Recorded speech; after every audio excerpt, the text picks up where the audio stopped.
Assalamualaikum warahmatullahi wabarakatuh. Halo semuanya, perkenalkan nama saya Nabila Rum dengan NIM 2403045022.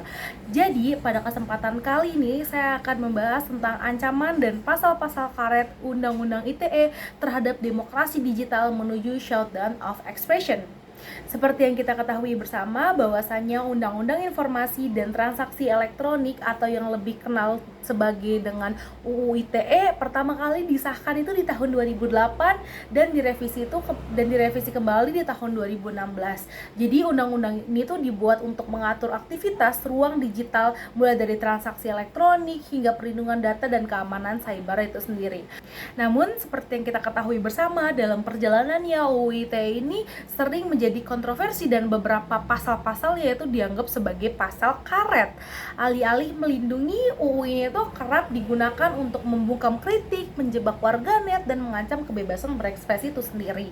Di era digital seperti sekarang ini, Undang-Undang ITE itu menjadi pedang bermata dua, yaitu di mana satu sisi menjanjikan ketertiban dan di sisi lain tuh bisa melukai demokrasi itu sendiri. Seperti yang sudah disebutkan di awal bahwasannya beberapa pasal-pasal dalam Undang-Undang ITE ini dianggap sebagai pasal karet, yaitu diantaranya beberapa pasalnya adalah pasal 27 ayat 1, 3, dan 4. Pasal-pasal itu mengatur tentang kesusilaan, penghinaan atau pencemaran nama baik, dan pemerasan atau pengancaman dalam transaksi elektronik.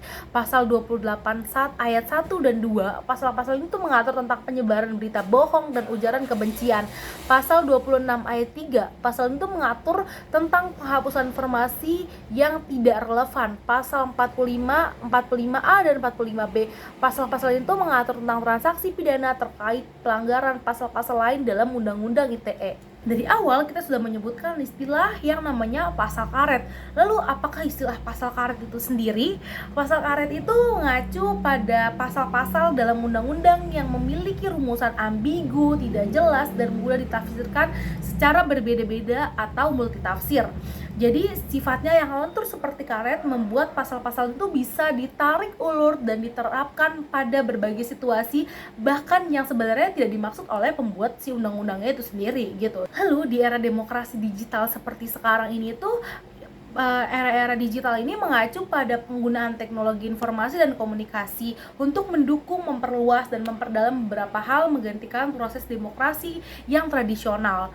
Demokrasi digital ini melibatkan pemanfaatan internet, media sosial, dan platform digital lainnya untuk meningkatkan partisipasi warga, transparansi pemerintah, dan akuntabilitas. Yang terbesar demokrasi digital adalah maraknya informasi, ujaran kebencian, dan polarisasi akibat media sosial itu sendiri.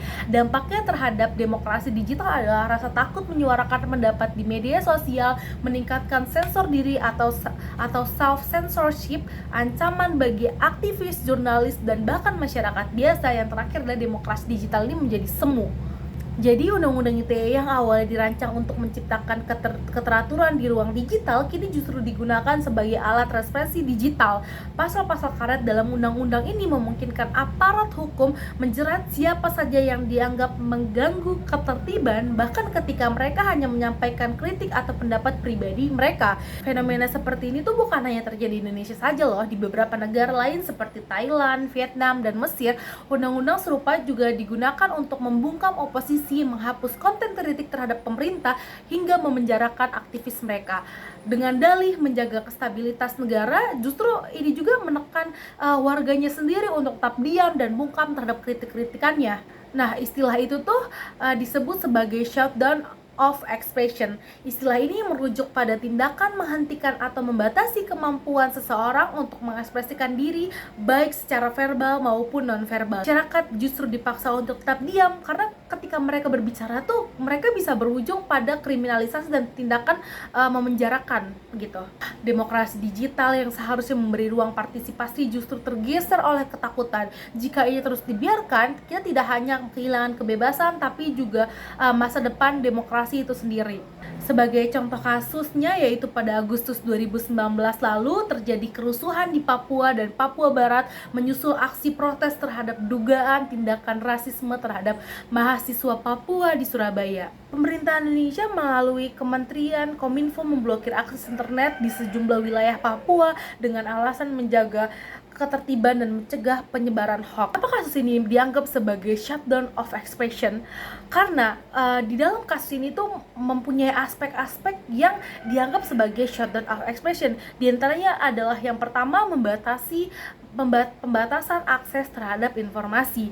Warga tidak bisa mengakses informasi atau komunikasi dengan lancar di tengah situasi krisis itu sendiri. Yang kedua, pembungkaman suara publik. Aktivis, jurnalis, dan masyarakat sipil kesulitan menyampaikan informasi keluar wilayahnya. Ketiga, ada tindakan proporsional, yaitu banyak pihak menilai bahwasannya pemblokiran internet menyasar ke seluruh populasi, bukan hanya pelaku kerusuhan itu sendiri. Yang terakhir, adanya reaksi dari publik dan lembaga HAM, yaitu Komnas HAM dan Safnet atau South Asian Freedom of Expression Network itu sendiri mengecam langkah ini sebagai pelanggaran hak digital dan kebebasan berekspresi.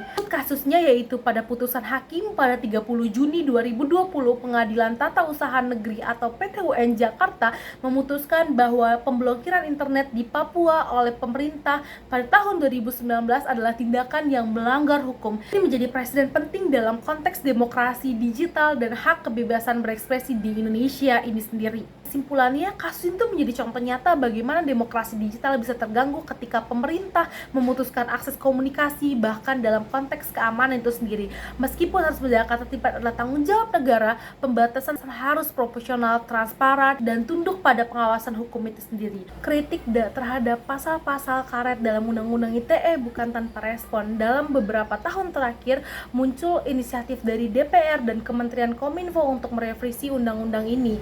Revisi itu tidak hanya bertujuan untuk menyempurnakan aturan, tapi juga untuk merespon kegelisahan publik atas maraknya kriminalisasi kebebasan berekspresi.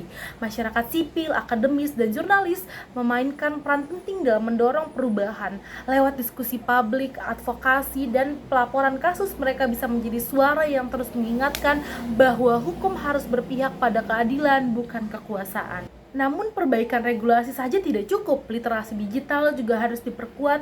Masyarakat perlu memahami hak-haknya di ruang digital, tahu batasan hukum, dan sadar bahwasannya kebebasan berekspresi adalah bagian dari demokrasi yang sehat. Kita butuh dukungan terhadap kebijakan yang demokratis, transparan, dan akuntabel. Hanya karena dengan itulah ruang digital bisa menjadi tempat yang aman untuk berpikir, berbicara, dan berpartisipasi tanpa adanya rasa takut.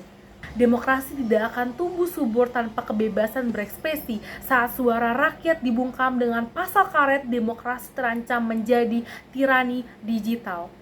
Cukup sekian video dari saya mengenai ancaman pasal-pasal karet Undang-Undang ITE terhadap demokrasi menuju shutdown of expression. Terima kasih banyak yang telah menonton video ini. Assalamualaikum warahmatullahi wabarakatuh.